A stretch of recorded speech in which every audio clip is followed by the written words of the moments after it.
विद्यार्थी मित्रांनो, सह्याद्री ट्युटोरियल्स मध्ये तुमचं स्वागत आहे। आता सीईटीचा रिझल्ट लागून पर्सेंटाइल मिळालं, ॲडमिशन प्रोसेस लवकर स्टार्ट होईल। आता एक उत्सुकता आहे इंजिनिअरिंगच्या फर्स्ट सेमिस्टरची। एक गोष्ट सांगू तुम्हाला मी की 10वीची एक्झाम झाल्या जी मुलं पटकन लगेच 1-2 दिवसात 11th स्टँडर्डची प्रिपरेशन स्टार्ट करतात ना, ऑब्व्हियसली ती इतर मुलांच्या पुढे राहतात। हां, 10वीचे जे 2-3 महिने सुट्टीचे तुम्हाला मिळतात ना, रिझल्ट लागेपर्यंत जो वेळ आहे, त्यात बरीचशी मुलं 11th स्टँडर्डचा पोर्शन क्लिअर करतात। माझं तुम्हाला सजेशन तेच आहे। आता असं कन्सिडर करूया 10वीत बऱ्याच मुलांनी ते नाही केलं 10वी नंतर, ओके, पण आता वेळ आहे तुमच्याकडं।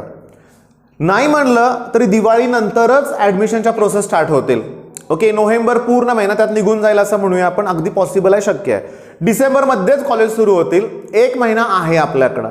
मग या 1 महिन्यात आपल्याला काय काय करायचं आहे? पहिली गोष्ट, सब्जेक्ट्स कुठले आहेत हे तुम्हाला जाणून घ्यायचे आहे, ओके। याच्यावरती मी व्हिडिओज प्रत्येक सब्जेक्ट डिटेलमध्ये तुम्हाला मी एक्सप्लेन करण्याचा प्रयत्न करणार आहे, ओके। त्याच्यानंतर सिलेबस, ओके, त्याच्यानंतर पेपर पॅटर्न। आता हा मात्र प्रत्येक युनिव्हर्सिटीनुसार थोडासा वेगळा असणार आहे, पासिंग क्रायटेरिया वेगळे असणार आहेत।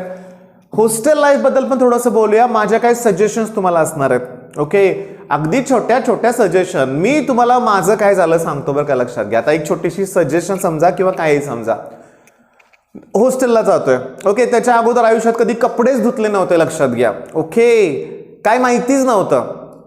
मग असं मित्रांनी सांगितलं की ती सर्फ एक्सेलची छोटी शीट असते ना, सॅशे म्हणतो आपण, तो घ्यायचा, अर्धी बादली पाणी घ्यायचं, त्यात तो टाकायचा, त्याचा फेस करायचा, त्यात कपडे बुडवायचे, ओके, अर्ध्या तासाने कपडे धुवायचे।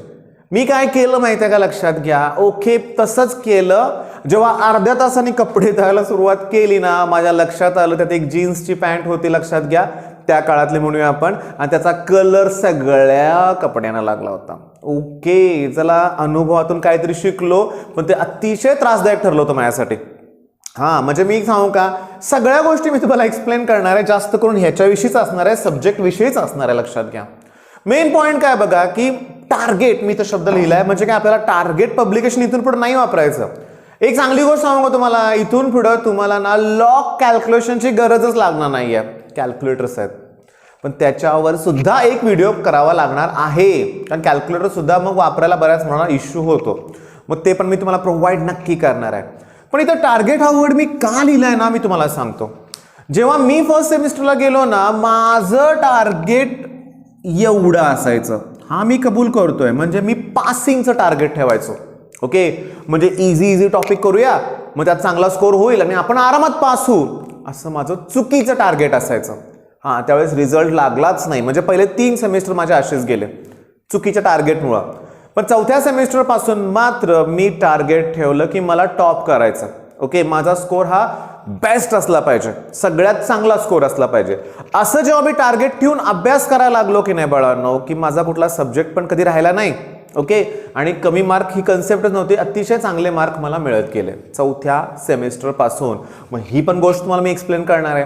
मी तुम्हाला सांगू का की M1चा आपला क्रॅश कोर्स असतो, पण मी अगदी युट्यूबवर स्पष्टपणे सांगतो की क्रॅश कोर्स लॉन्च करण्याची ही वेळ नाहीये, सध्या तुम्ही ॲडमिशन प्रोसेसमध्ये आहात, ओके। एक 10-15 दिवस जाऊ दे, दिवाळीनंतर आय थिंक 15 नोव्हेंबर ही डेट किंवा 12 नोव्हेंबर असेल, या दरम्यान आपला M1चा क्रॅश कोर्स लॉन्च आम्ही करणार आहोत। अतिशय थोडी क्षुल्लक त्याची फी असते, आणि यावेळेस मला आनंद आहे की फिजिक्ससाठी RG लेक्चरर्स आहेत, यश आराध्य आहे, समीर शेख सर आहेत, खुशी त्रिपाठी मॅडम आहेत, म्हणजे टीम वाढलेली आहे। M1चा आम्ही प्रोव्हाइड करू, फिजिक्सचा RG लेक्चरर सर प्रोव्हाइड करतील, पण अजून कोर्स लॉन्च करायची वेळ नाही आहे, तेव्हा आम्ही त्यावर जास्त डिटेलमध्ये व्हिडिओ अजून नाही केले, कारण सध्या गरज आहे तुम्हाला काउन्सिलिंगचे, ते मात्र आम्ही प्रोव्हाइड नक्कीच करतोय तुम्हाला।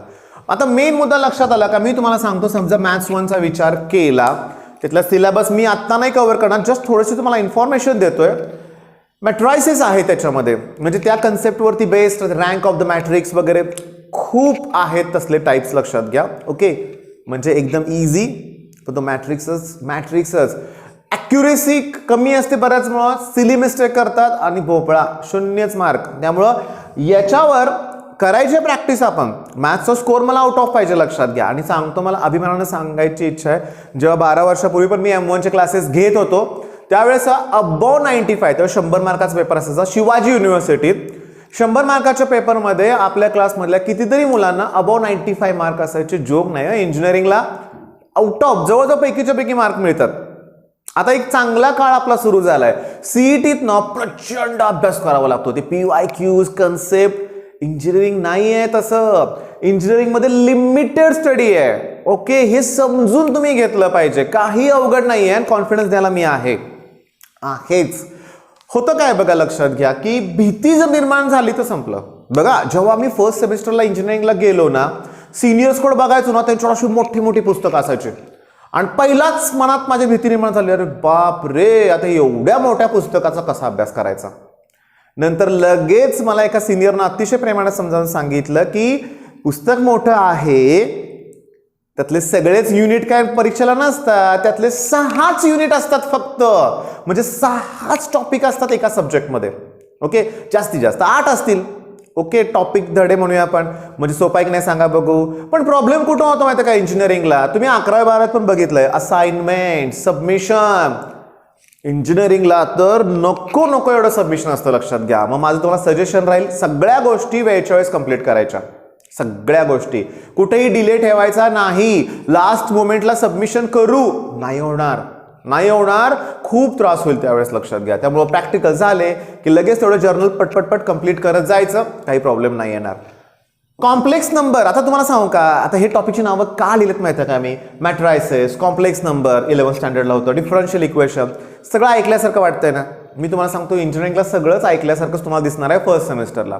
पण पेपर पॅटर्न वेगळा असणार आहे, मार्किंग स्कीम वेगळी असणार आहे, लक्षात घ्या. आणि सगळ्यात महत्त्वाचं, तुम्हाला कोणीतरी असं सांगणारं भेटलं पाहिजे, एवढं कर, एवढंच येणार आहे परीक्षेत. हां, मी आहे त्यासाठी, लक्षात घ्या. इंजिनिअरिंगच्या बाबतीत फर्स्ट गेल्या वर्षी पण आम्हाला जबरदस्त रिस्पॉन्स मिळाला होता M1 M2ला. ओके, आणि यावर्षी पण नक्कीच असणार आहे. फक्त ती वेळ नाही, मी तुम्हाला आजपासून सांगितलंय, 12 तारखेला 12 नोव्हेंबर 15 नोव्हेंबरच्या दरम्यान आम्ही यूट्यूबवर नक्की तुम्हाला कळवू. मला जेवढी मुलं भेटायला येतात ना, त्यातली बऱ्याच मुलांना विचारतो मी, अरे तुम्ही क्रॅश कोर्सला का नाही जॉईन झाला, तुमचा नक्की चांगला स्कोर आला असता. मग बऱ्याच मुलांचं कसं म्हणणं आहे की आत्ता तुमचं चॅनल मिळालं. मग हीच गोष्ट मी सुरुवातीपासून तुम्हाला रिक्वेस्ट करतोय की तुम्ही चॅनल जास्तीत जास्त मुलांबरोबर शेअर करा. ओके, नक्कीच तुमच्या मित्रांचा फायदा होईल, त्यांना नक्की चॅनल आवडेल. कारण मी तुम्हाला सांगू का, माझ्या ऑफलाईन क्लासमध्ये जेव्हा एक स्टुडंट येतो ना, 3-4 दिवसात तो त्याच्या सगळ्या मित्रांना, चांगल्या मित्रांना घेऊन येतोच. जस्ट एक गेल्या वर्षीच एक्झाम्पल सांगतो. एक जाधव नावाचा मुलगा आला माझ्याकडं, आडनावाचा म्हणूया आपण. तो साताऱ्यातल्या XYZ कुठल्या तरी क्लासमध्ये होता.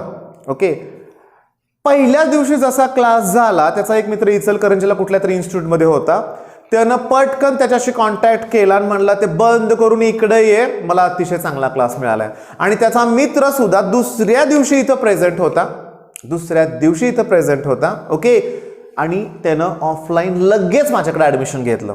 म्हणजे माझं काम काय माहिती आहे का, तुमचा कॉन्फिडन्स वाढवणं, आणि मला ते चांगलंच जमतं, लक्षात घ्या.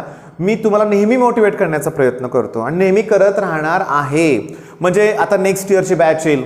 ओके, नेक्स्ट इयरच्या बॅचसाठी आता डेली टार्गेट द्यायचं थोडंसं बंद झालंय माझ्याकडून, थोडंसं बिझी होतो, थोडंसं आता काय सांगायचं, मला थोडंसं बिझी होतो. आणि आता रिझल्ट लागलाय ना, तुम्हाला माझी जास्त गरज आहे. ऑफलाईन काउन्सिलिंगसाठी प्रचंड इथं लोक येतात, डायरेक्ट लोक येत आहेत मला भेटायला. मग इश्यू थोडासा होतो, वेळ कमी पडतोय, पण थोडे दिवस जाऊ दे. ही जी 2022ची बॅच आहे ना, माझा स्वतःचा मुलगा आता 12वीत आहे, त्याची आता नेक्स्ट इयर त्याची CET असणार आहे. तर आम्ही असं टार्गेट ठरवलंय की रोज तुम्हाला सकाळचं टार्गेट तर द्यायचंच, व्हिडिओ प्रोव्हाइड तर करायचेच, पण संध्याकाळच्या टेस्ट आता सुरू करूया. डेली टेस्ट सुरू करूया आणि नेहमी ना टेस्टमध्ये टॉप करण्याचा प्रयत्न करा. आणि तेही आपण योग्य दिवस बघून आपण सुरू करूच थोड्या दिवसात. ओके, का या दिवाळीत पूर्ण रिव्हिजन मला कंप्लीट करून घ्यायचे आहे. ओके, आणि इंजिनिअरिंगच्या मुलांना पण मी तर सांगतोय कसं आहे की प्रॉपर आपण ह्या गोष्टी तुम्हाला प्रोव्हाइड करूया आपण. ओके, आणि मी रिक्वेस्ट करतोय तुम्हाला की क्रॅश कोर्सला जॉईन व्हाच जेव्हा मी लॉन्च करेन त्यावेळेस. आणि सध्या आम्ही इचलकरंजी, हुपरी, त्याच्यानंतर तुम्हाला सांगू का कुडित्रे, म्हणजे हे सगळे कोल्हापूरमधले, तर वडनगे, जयसिंगपूर या भागात आमचं काम खूप जोरात सुरू आहे, लक्षात घ्या. खूप धावपळ होते माझी, पण मी करतोय कारण मला एकही विद्यार्थी तणावात नको आहे. हां, आणि म्हणून तर मी तुम्हाला रिक्वेस्ट करतोय की सिरियसली तुम्हाला काय हवं आहे ते मी प्रोव्हाइड करणार आहे. ओके, तुमचा तणाव बिलकुल राहणार नाही. PYQ सिरीज सगळ्या गोष्टी तुम्हाला इथे यूट्यूबवर मिळतील. आणि माझी टीम आहे म्हणूया, आपली टीम आहे यूट्यूबवरती, लक्षात घ्या. आणि ह्याच्यात म्हणजे शेकडो चॅनल आहेत, लक्षात घ्या. ओके, आम्ही सगळे मिळून तुम्हाला सगळ्या गोष्टी प्रोव्हाइड करतोय. पण होतं काय बघा की चॅनल तुम्ही इतरांबरोबर शेअर केलेच पाहिजेत आणि सगळ्यात महत्त्वाचं ते बघितले पाहिजेत, ते फॉलो केलं पाहिजे, लक्षात घ्या. मग अशा वेळेस मला निशांत सरांचं एक वाक्य नेहमी मग पडतं की ठीक आहे, निदान एकाला तरी कोणाला स्ट्रिक्टली फॉलो करा. ओके, तुम्हाला कुणीही आवडू दे ते चॅनल फॉलो करा, सगळे चॅनल बेस्टच आहेत. ओके, मेन पॉईंट तुमच्या लक्षात आला. काहीतरी म्हणजे एक तरी एक फॉलो करून त्यांना त्यांच्यानुसार सगळ्या गोष्टी क्लिअर करा. आता समजा तुम्ही मला फॉलो करत असाल तर स्ट्रॅटेजी बघितलीच पाहिजे, सकाळची 6 वाजताची डेली टार्गेट, दिवसभर त्याचा अभ्यास केला पाहिजे, टेस्ट दिलीच पाहिजे, त्यात खंड पाडू नका. ओके, मग लवकरच या गोष्टी मी सुरू करेन आणि इंजिनिअरिंगच्या मुलांसाठी सिरीज सुरू करूया. ऑल द बेस्ट, धन्यवाद.